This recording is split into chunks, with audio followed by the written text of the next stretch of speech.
नमस्कार। रीवा 24 के ताजा तरीन अंक के साथ मैं शैलेंद्र। सबसे पहले प्रमुख खबरें। पहलगांव आतंकी हमले के खिलाफ रीवा में आक्रोश, छात्र और व्यापारी संगठनों ने जताया विरोध। नई गढ़ी थाना प्रभारी की दबंगई के चलते मऊगंज विधायक पहुंचे थाने की खुद की गिरफ्तारी की मांग। एफएसएल के नए क्षेत्रीय कार्यालय का रीवा में किया गया लोकार्पण और डायबिटिक फुट पर 27 अप्रैल को नेशनल कॉन्फ्रेंस का किया जाएगा आयोजन। देश भर से डॉक्टरों का होगा जमावड़ा। इन खबरों सहित अन्य खबरें विस्तार से। पहलगांव आतंकी हमले के खिलाफ पूरे देश में आक्रोश देखने को मिल रहा है। इसी कड़ी में आज रीवा में एनएसयूआई ने आतंकवाद और पाकिस्तान के खिलाफ जोरदार प्रदर्शन किया। रीवा के कॉलेज चौराहे पर एनएसयूआई के जिला अध्यक्ष पंकज उपाध्याय के नेतृत्व में कार्यकर्ताओं ने पाकिस्तान की कायराना हरकत के खिलाफ जमकर नारेबाजी की। आतंकी हमले में मारे गए निर्दोष लोगों के प्रति नाराजगी जताते हुए पाकिस्तान और आतंकवाद का पुतला जलाया गया। एनएसयूआई ने सरकार से मांग की है कि इस हमले का मुंहतोड़ जवाब दिया जाए और आतंकवाद के खिलाफ कड़ी से कड़ी कार्रवाई हो। जिला अध्यक्ष एनएसयूआई पंकज उपाध्याय ने कहा कि पाकिस्तान ने फिर एक बार कायरता दिखाई है। निर्दोष लोगों की हत्या किसी भी हाल में बर्दाश्त नहीं की जाएगी। हम सरकार के साथ हैं और जो भी कदम उठाया जाएगा एनएसयूआई उसके साथ खड़ी है। पहलगांव आतंकी हिंसा को लेकर रीवा के फूल व्यापारियों ने पाकिस्तान मुर्दाबाद के नारे लगाते हुए पुतला दहन किया और मोमबत्ती जलाकर मारे गए सैलानियों को श्रद्धांजलि दी। रीवा शहर के फूल व्यापारी भी पहलगांव में हुए आतंकी हमले से आक्रोशित हैं। शनिवार को उन्होंने रीवा के प्रमुख चौराहे पर पाकिस्तान मुर्दाबाद के नारे लगाते हुए विरोध प्रदर्शन किया। व्यापारियों ने पाकिस्तान का पुतला दहन किया और आतंकवाद के खिलाफ एकजुटता दिखाई। इस दौरान पाकिस्तान मुर्दाबाद, आतंकवाद मुर्दाबाद के नारे लगाते हुए पुतला दहन किया गया। प्रदर्शन के बाद सभी ने मोमबत्तियां जलाकर हमले में मारे गए निर्दोष सैलानियों को श्रद्धांजलि दी। फूल व्यापारियों का कहना है कि अब सरकार को आतंकवाद के खिलाफ कड़ा कदम उठाना चाहिए। रीवा से ये तस्वीरें बताती हैं कि देश का हर एक कोना आतंकवाद के खिलाफ एकजुट है। जो परसों जो कश्मीर के पहलगांव में जो आतंकवादी हमला हुआ उसके विरोध में हम लोगों ने आज पाकिस्तान का पुतला दहन किया है और साथ में आतंकवाद का पुतला दहन किया है हम लोगों ने। और जो उसमें आतंकवादियों द्वारा जो मारे गए जो भारतीय हैं उन सभी के लिए हम लोग श्रद्धांजलि अर्पित करने के लिए आज हम लोगों ने कार्यक्रम रखा है। कैंडल मार्च निकाला है हम लोग। सभी हम लोग फूल मंडी व्यापारी हैं यहाँ पे और सभी फूल मंडी के साथ में सब लोग रीवा के सब लोग प्रतिष्ठित लोग हैं यहाँ पे। हम लोग क्या मानते कितना निंदनीय है ये? अरे ये तो बहुत ही निंदनीय है क्योंकि ये भारत में जिस तरह से आतंकवाद बढ़ रहा है उसका हम लोग घोर विरोध कर रहे हैं और ये भारत कभी अभी हम लोग अभी इसको बर्दाश्त नहीं करेंगे।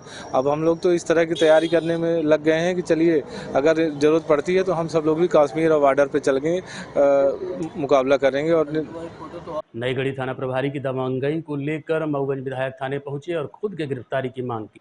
हमेशा सुर्खियों में बने रहने वाले मऊगंज भाजपा विधायक प्रदीप पटेल ने नई गढ़ी थाना प्रभारी जगदीश ठाकुर के दबंगई को लेकर थाने पहुंचे और आवेदन पत्र देकर गिरफ्तारी की मांग की। विधायक का आरोप है कि नई गढ़ी थाना प्रभारी द्वारा उन्हें लोगों से गिरफ्तार करने की बात कही गई थी, जिसकी जानकारी होने के बाद जब वो खुद थाने पहुंचे और पुलिस से गिरफ्तारी करने की मांग कर रहे हैं। मऊगंज जिले के नई गढ़ी थाना में पदस्थ निरीक्षक के बीच लंबे से खींचतान चल रही है। बता दें कि पहले भी विधायक द्वारा पूर्व में भी उप निरीक्षक के खिलाफ न सिर्फ धरना प्रदर्शन किया जा चुका है बल्कि उन पर कई तरह के गंभीर आरोप भी लगा चुके हैं। एक पत्रकार हैं, उनको मऊगंज कलेक्ट्रेट से ले आए थे यहाँ थाने के जो प्रभारी टीआई हैं। उन्होंने उनको रास्ते में लिया, मैंने फ़ोन से बात करना चाहा, फ़ोन से बात नहीं हुई। बाद में पता चला कि वो ये कहते हुए कि भाई अगला नंबर हमारा है, तो कौन सा मुकदमा हमारे ऊपर ऐसा है, उसी के लिए मैं आया था कि भाई अगर मेरी कोई बात है तो घसीट के क्यों लाना, मैं खुद गिरफ्तारी देने आ रहा हूँ। मैं यहाँ आ गया हूँ, देखते हैं वो कोई अगर अपराध है कि नहीं है कि क्या है, क्यों उन्होंने ऐसा बोला था, लिख पढ़ के दिया हूँ, देखते हैं। बात हुई थाना प्रभारी से आपके? वो तो है नहीं यहाँ। आपने आवेदन दिया तो क्या? अभी आवेदन दिया है और बातचीत करेंगे, उसका जवाब आएगा फिर देखते हैं। कब तक थाने में ऐसे बैठे रहेंगे? अब जब तक हमारा कहीं मान लो रास्ते में कोई घसीट ले, पत्रकारों को घसीट सकते हैं तो मैं कैसे, वो तो अपना निराकरण करके जाऊंगा। आपकी सरकार है, आप भारतीय जनता पार्टी की सरकार के बाद विधायक हैं, इसके बाद अपने मुकदमे जानने के लिए इसीलिए मेरा दायित्व बनता है कि मैं थाने में आके पूछ लूँ सरकार, इसीलिए मैं पूछ करके करूँगा। रीवा में आज एफएसएल के नए क्षेत्रीय कार्यालय का लोकार्पण किया गया। रीवा में आज एफएसएल के नए क्षेत्रीय कार्यालय का लोकार्पण किया गया। 2 साल पहले रीवा जिले में ये भवन स्वीकृत हुआ था, जिसके बाद निर्माण कार्य आरंभ किया गया, जो अब पूरी तरह से बनकर तैयार हो गया है और आज उसका लोकार्पण किया गया। अभी तक रीवा जिले के सभी थानों का बिसरा सहित अन्य जांच सागर भेजी जाती थी, जहां से रिपोर्ट आने में काफ़ी समय लग जाता था और तब तक मामला पेंडिंग पड़ा रहता था। लेकिन अब रीवा में लैब खुलने के बाद यहाँ पर ही जाँच हो जाएगी और इसका लाभ रीवा व शहडोल संभाग के जिलों को मिलेगा। बताया गया है कि कार्यालय में जांच में उपयोग होने वाले संसाधन उपलब्ध कराए गए हैं। इसके अतिरिक्त 3 अधिकारी व 3 टेक्नीशियन के पद यहां पर स्वीकृत किए गए हैं, जिनमें से कुछ पदों की नियुक्ति भी की जा चुकी है। आपको बता दें कि अभी तक जिन जांच रिपोर्ट के लिए 3 से 5 महीने का इंतजार करना पड़ता था, वो अब जल्द ही पुलिस को मिल जाएगी। ऐसे में अनसुलझे मामलों का रहस्य जानने में पुलिस को मदद मिलेगी।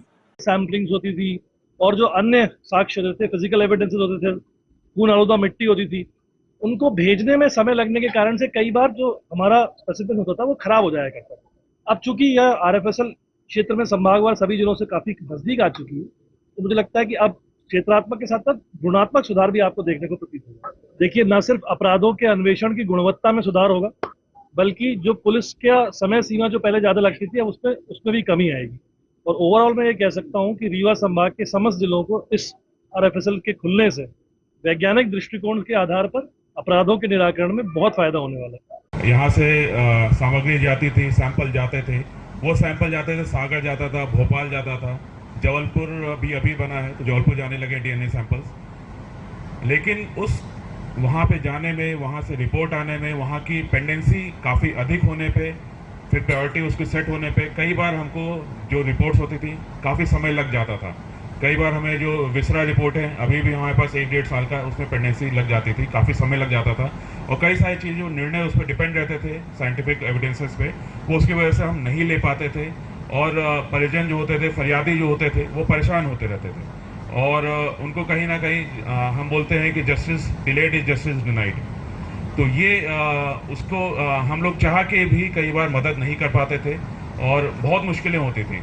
दूसरा होता था जो हमारा आरक्षक ले जाता था, यहाँ से बस में बैठ के सैंपल्स, बहुत इंपॉर्टेंट सैंपल्स होते थे, बस में ले जाता था, टूटने फूटने का खतरा रहता था, उनके मिसिंग होने का खतरा रहता था, लंबी दूरियाँ जाता था, तय करके जाना होता था, ट्रेन से जाते, फिर बस में जाते और फिर वहाँ पे सैंपल जमा करते, कुछ गलतियाँ होती तो वापस उसको लेके आते, फिर यहाँ पे उसको सुधार करते।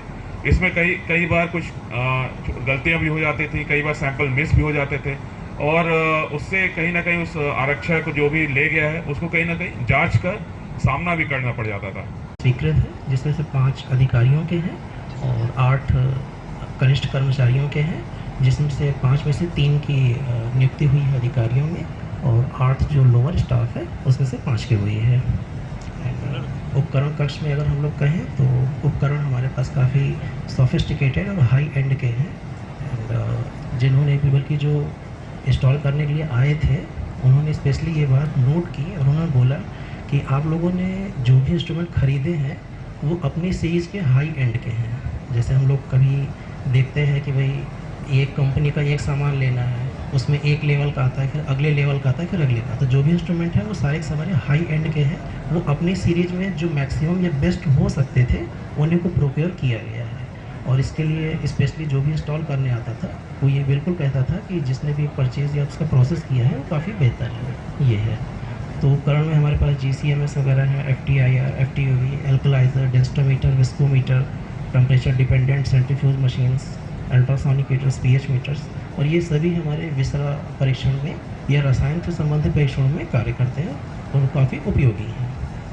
देखते रहिए Rewa 24 news, city cable network. मिलते हैं छोटे से ब्रेक के बाद। विंध्य क्षेत्र का number 1 RO showroom Sign Marketing, जहां पर आप पाएंगे सभी कंपनियों के RO जैसे कि केंट, एक्वागार्ड, प्योरिड, लिफ प्योर, हेवेल्स और सभी प्रकार के RO 0% ब्याज में उपलब्ध।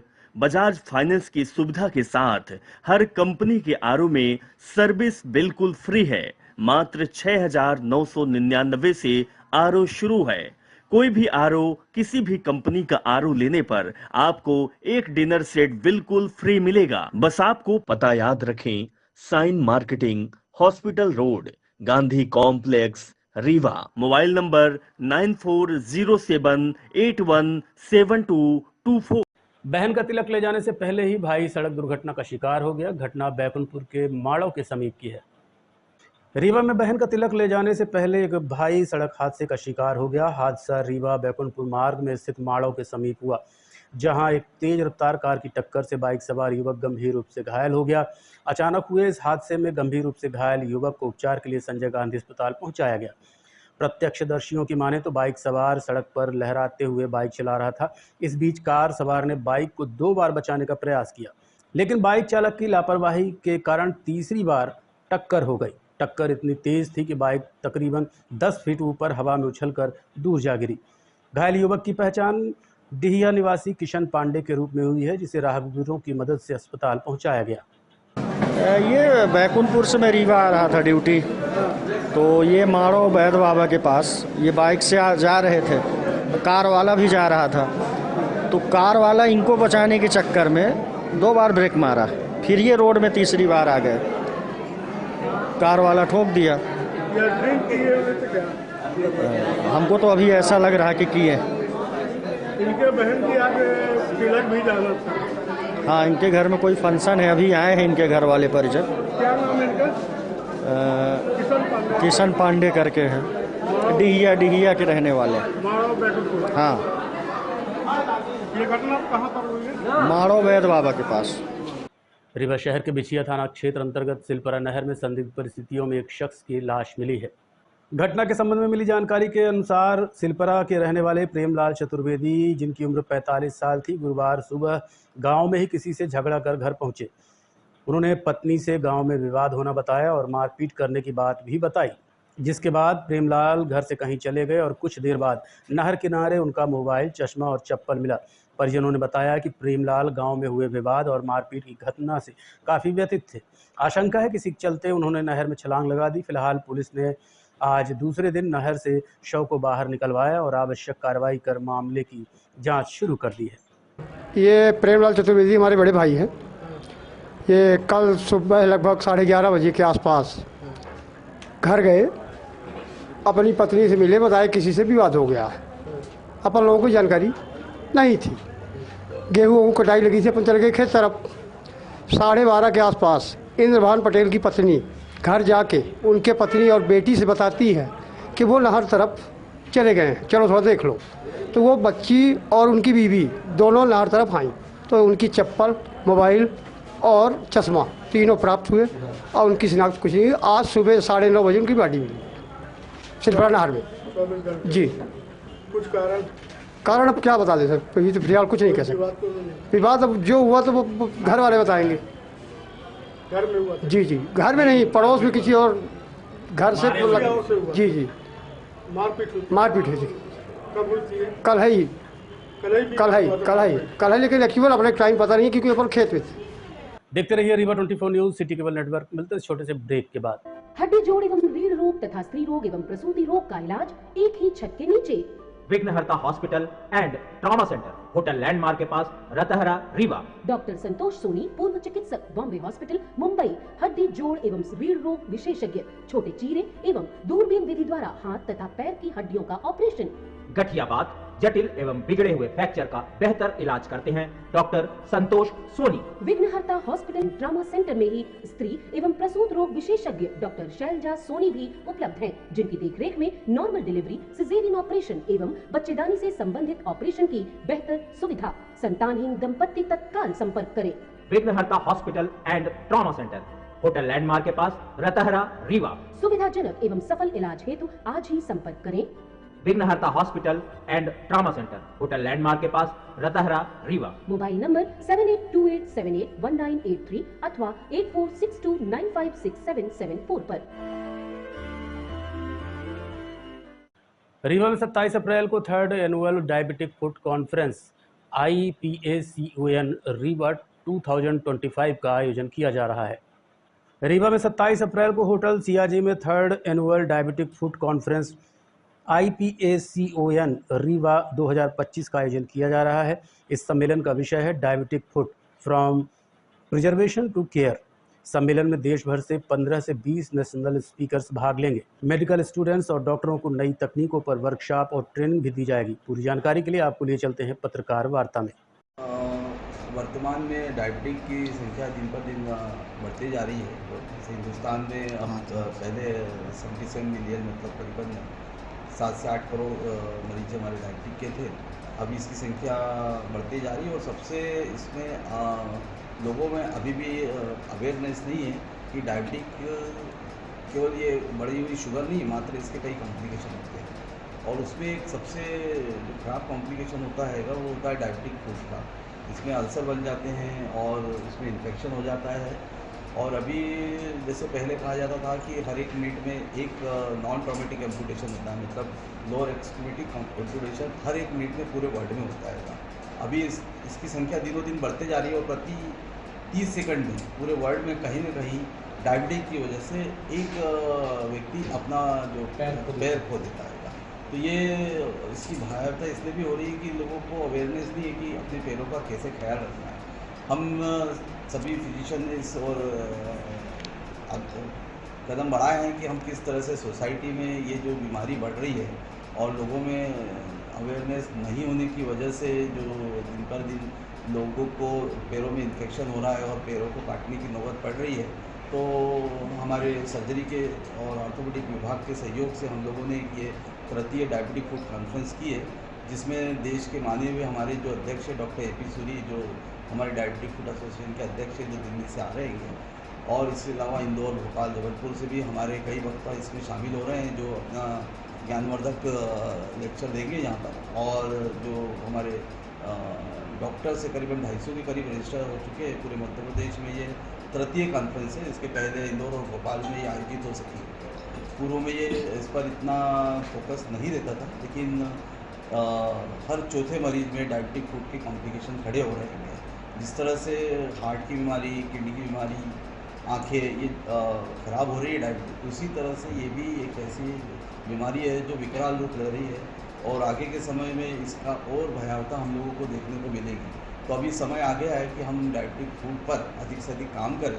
हम लोगों ने एक डायबिटिक फूड क्लिनिक स्टार्ट करने का संकल्प लिया है और हम लोगों ने डीन को और हमारे डीएमई साहब को इसमें लगने वाले जो भी इक्विपमेंट है उसके लिए पैसा सेंक्शन किया है और भविष्य में हम लोग बहुत अच्छी डायबिटिक क्लिनिक चालू करेंगे, जिसमें आज ही डॉक्टर शशि अग्रवाल ने कुछ इंस्ट्रूमेंट वहाँ रखने का बोला है। और इसके अलावा डॉक्टर लक्टे के सामने डॉक्टर प्रियंक शर्मा ने, डॉक्टर रत्ना गुप्ता ने इसमें सहयोग देने के लिए हम लोगों को कहा गया है, ताकि हम जो रीवा की जितनी जनता है, रीवा के आसपास की जितनी जनता है, डायबिटिक फूड से जो लोग ग्रसित है उनकी अच्छी सेवा दे सके और उनको कैसे बचा सके। तो अभी इसका हमारा मुद्दा यही है कि डायबिटिक फूड को कैसे रोकें, किस तरह से उसको बचाएं।